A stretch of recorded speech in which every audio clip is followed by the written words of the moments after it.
Railway station पर भूतों की बारात। कुंदनपुर नामक गांव में प्रेम विवाह मानो एक अभिशाप था, क्योंकि जो भी जोड़ा इस गांव में प्रेम विवाह करता तो पूरा गांव उस जोड़े को दंडित करने के बाद उनका बहिष्कार कर देता और इस तरह अपने गांव से निकाले जाने के बाद उस गांव से जुड़े 7 गांव में भी उनको आश्रय नहीं लेने देते थे। वहीं दूसरी ओर एक और समस्या ये थी कि यहाँ से कुछ दूरी पर एक बहुत पुराना रेलवे स्टेशन था, जहाँ हर समय लोगों का आना जाना ही लगा रहता था। लेकिन जैसे ही अमावस्या का दिन आता, उस रात गांव का कोई भी व्यक्ति उस रेलवे स्टेशन के इर्द गिर्द भी नहीं भटकता था, मानो वो कोई शमशान हो। उस स्टेशन पर एक भूतिया बारातियों की टोली का साया था, जो हर अमावस्या के दिन नई नवीली दुल्हन का शिकार करने के लिए निकलती थी। और आज भी अमावस्या थी, जिस कारण गांव के लोग डरे से सहमे हुए थे। आज अमावस्या की वो काली रात है बेटी। अगर आज की रात तू बच गई तो तेरा विवाह मैं शीघ्र से शीघ्र ही करवा दूंगा। हाँ पिताजी, मुझे आज बहुत डर लग रहा है। पता नहीं क्यों आज ऐसा लग रहा है जैसे मैं आप दोनों से दूर होने वाली हूँ। बेटी शुभ शुभ बोल, ऐसा सोच के जो भी हो बस अच्छा ही हो। आज की रात बस कैसे भी कट जाए। हाँ कैकई, तुम सही कह रही हो। आज कैसे भी हमें अपनी बेटी को उस भूतिया बारात से बचाना ही होगा। तभी नरेश का पूरा परिवार ये बोल रहा था कि तभी गांव का एक सदस्य जोर जोर से ढिंढोरा पीट कर गांव वालों को आगाह करते हुए बता रहा था, सुनो सुनो सुनो गांव वालों, वो भूतिया बारात उस रेलवे स्टेशन से अपनी टोली लेकर निकल चुकी है। सभी अपने अपने घरों में छिप जाओ, कोई भी बाहर न निकले। इस तरह से वो आदमी पूरे गांव में चिल्ला चिल्ला कर इस सूचना को पूरे गांव में फैला देता है। वहीं दूसरी तरफ वो भूतिया बारात गांव की तरफ अग्रसर हो रही थी। चलो मेरे बारातियों, दुल्हन को लेकर आते हैं। वो दुल्हन मेरा इंतजार कर रही होगी। इस तरह वो भूतिया बारात गांव में आ जाती है। नरेश के घर के पास आकर कहती है, नरेश, अरे ओ नरेश, भेज अपनी बेटी को, उसका दूल्हा उसे लेने आया है। कहाँ छुपा रखा है अपनी बेटी को? भेज दे, वरना मैं दरवाजा तोड़कर अंदर आ जाऊंगा। उस भूतिया दूल्हे के बार बार कहने के बावजूद भी नरेश अपने घर का दरवाजा नहीं खोलता, जिसके बाद वो भूतिया दूल्हा दरवाजा तोड़कर नगमा को अपने साथ लेकर चला जाता है और उसके घर वाले रोते हुए बस अपनी बेटी को ऐसे जाते हुए देखते रह जाते हैं। साथ ही गांव का कोई भी व्यक्ति उसकी मदद करने नहीं आता। बचा लो मेरी बेटी को, वो भूतिया दूल्हा उसे अपने साथ ले जा रहा है। बचा लो, बचा लो। इस तरह वो पूरा परिवार रोता रहता है। लेकिन ये कोई पहली बार की बात नहीं थी, क्योंकि जब भी इस गांव में किसी लड़की की शादी होने वाली होती तो वो भूतिया बारातियों की टोली अपनी बारात के साथ आकर दुल्हन को अपने साथ लेकर चली जाती और अगर उनके बीच में कोई भी आता तो वो उसे भी जान से मारकर अपनी भूतिया टोली में शामिल कर लेते। लेकिन यहाँ सवाल ये था कि आखिर ये भूतिया बारात कौन है और क्या है गांव के इस रेलवे स्टेशन का रहस्य, जहां वो उन सभी दुल्हनों को लाया करते थे। इन्हीं रहस्यों को जानने के लिए हमें कहानी में थोड़ा आगे बढ़ना होगा। अगली सुबह देखिए गांव वालों, उन भूतिया बारात का कहर हर अमावस्या को हमारे गांव पर पड़ता है और हमारी बेटियों को वो अपने साथ लेकर चला जाता है। इसका निवारण निकालने के लिए मैं बहुत से ऋषि मुनि, पंडितों और तांत्रिक के पास गया, लेकिन मुझे वहाँ भी इसका कोई हल नहीं मिला। उन्होंने बताया कि ये भूत अकाल मृत्यु से मरी हुई आत्माएं हैं, जिनका निवारण कर पाना बहुत ही मुश्किल होता है। अरे तो मुखिया जी, इन भूतों से छुटकारा पाने का हल क्या है? अरे कैसे हम इन आत्माओं से छुटकारा पा सकते हैं? कोई तो हल जरूर होगा ना? हाँ, एक उपाय है। अगर वो भूत स्वयं अपनी इच्छा से अपनी इस आत्मा को त्याग दें, अपने इस भूतिया रूपी शरीर को छोड़ दें, तो वो इस धरती लोक से मुक्त हो जाएंगे। और दूसरी जीवनी में चले जाएंगे। लेकिन ये तो मुखिया जी बहुत ही मुश्किल समाधान है। ऐसा हो पाना एक असंभव कार्य जैसा है। हाँ, तुमने सही कहा, लेकिन अब इस समस्या का हल ऊपर वाला ही निकाले। ये कहकर सभा बर्खास्त हो जाती है और सभी अपने अपने काम पर चले जाते हैं।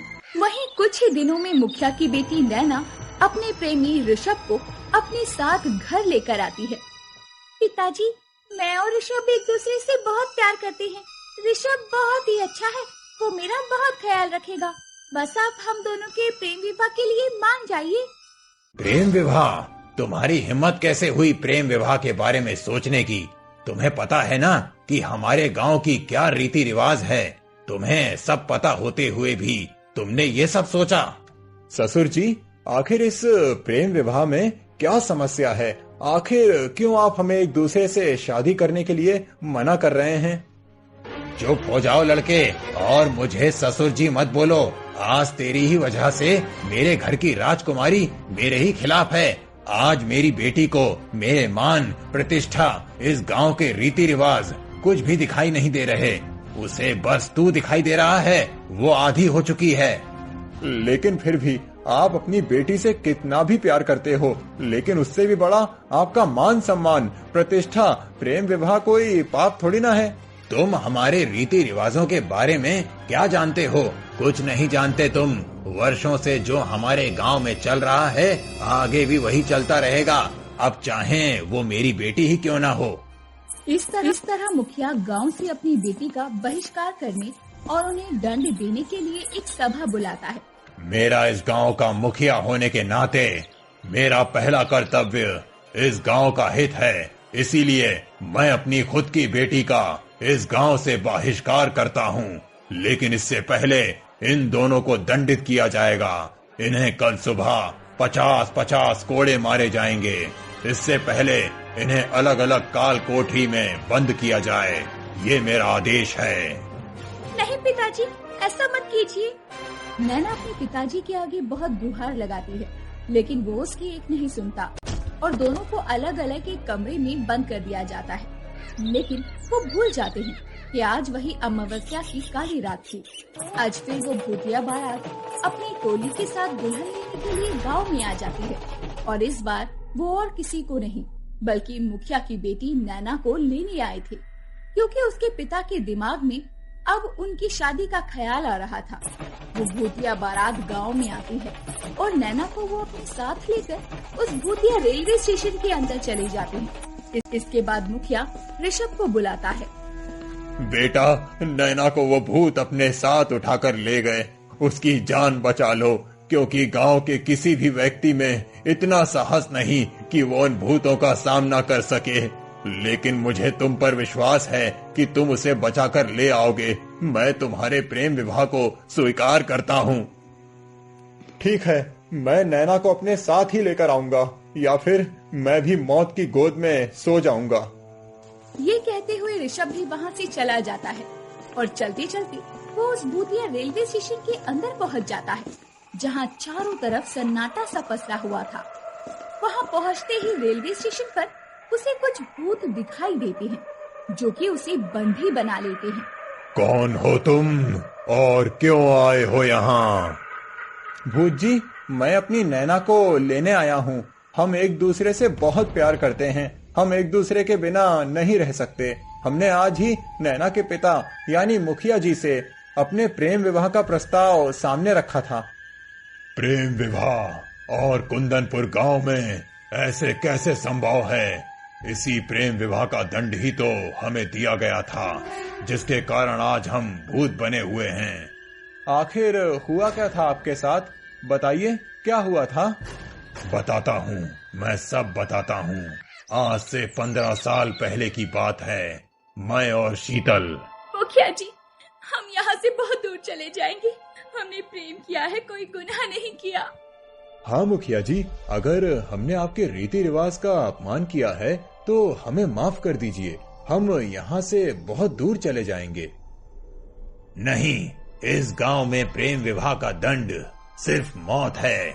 आज से पहले जिसने भी प्रेम विवाह किया है, या करने की सोची, उसका हल सिर्फ उसकी मृत्यु है। ये कहकर वो मुखिया किशन और शीतल को जान से मरवा देता है और किसी को कुछ पता न चले, इसीलिए वो उनकी लाशों को रेलवे स्टेशन की पटरी पर फेंक देता है, जिससे लोगों को यही लगे कि उन दोनों ने डर के मारे आत्महत्या कर ली है। ये थी हमारे जीवन की कहानी, और इसीलिए जब भी इस गांव में कोई बिना प्रेम विवाह के शादी करता है तो उसकी दुल्हन को मैं अपने यहाँ ले आता हूँ।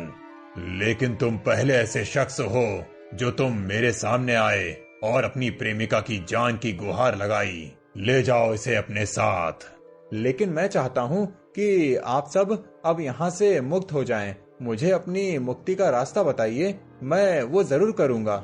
ठीक है, मैं यहाँ से हमेशा के लिए चला जाऊंगा और मुखिया को भी माफ कर दूंगा, लेकिन इस गांव में प्रेम विवाह पर से प्रतिबंध हटाना पड़ेगा। उसके बाद ही हम सब मुक्त हो जाएंगे। तो ठीक है, मैं भी आपसे वादा करता हूँ कि इस गांव से प्रेम विवाह पर से प्रतिबंध हटवा दूंगा, और आप भी मेरे से वादा कीजिए कि आप भी यहाँ से चले जाएंगे। ठीक है। इसके बाद ऋषभ नैना को अपने साथ लेकर चला जाता है और गांव में दुल्हनों के उठाए जाने के पीछे का कारण भी बताता है, जिसके बाद मुखिया ना चाहते हुए भी प्रेम विवाह से प्रतिबंध हटा देता है और तब से गांव में कोई भी प्रेम विवाह कर सकता था। इस तरह वो भूतिया बारातियों की टोली भी मुक्त हो जाती है।